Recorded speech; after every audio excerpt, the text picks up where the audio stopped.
হ্যাঁ রে কেলা, আমি শুনলাম নাকি তোকে দেখতে এসেছিল পাত্রীপক্ষের লোক। তুই জানলি কি করিয়া?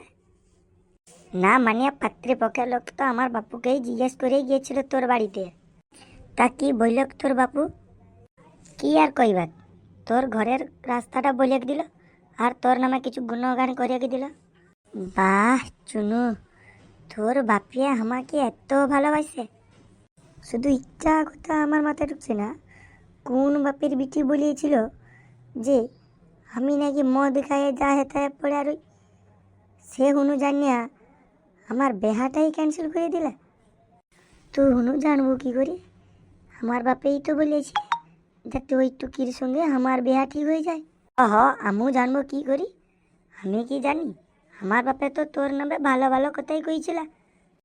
আরে চুনু সিটিয়া বড় কথা নয় রে, টুকি আমার বাচ্চা বেলার প্রেমটা, সে এখন বলে কিনা আমি তোকে বিয়া করবো নি, তোর থেকে ভালো টোকা পাইছি বলে কি তোর পাড়ার সামনে, মোর বাড়ির সামনে কি আছে বলতো ভালো টোকে?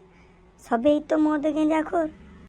তো বেশে টুকি যা করে করুক, আমি তো তার সঙ্গে যা করার করি ফেলেছি। সে ভালো যত ছেলেই আসুক আর যাই করুক, আমি তো কাজ সেরে ফেলেছি।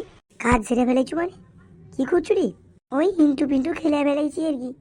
এখন যে নিবে সে সেকেন্ড হ্যান্ড মালটাই নিবে, আমি কি করে কইব? এই শালা মোর বাপে খবর নিলে না, সেকেন্ড হ্যান্ড মালটার সাথেই জড়িয়ে দিলে, আর জুই যাই কি বিয়া ভাঙি দিবা। শোন কিলা, আমার না কিছু কাজের কথা মনে পড়েছে বটে, আমি ঘর চলে দু, তুই দাঁড়া কিনে। হ্যাঁ যা কিনে। আমি কি জানি নু, তোর বাপেই বলেছিল আমি মদ খাই বলে, আমিও দিয়েছি তোকে আচ্ছা করে যাতে তুই যাইকে বিয়া ভাঙিয়ে দু আর আমি টুকির সাথে বিয়া করি। আমিও যাই কিনে ঘর, আমাকেও তো টুকির মাহেকে পটাইতে হবে, নাহলে টুকি আমার সাথে কানেকশন যোগ করবে কি করে?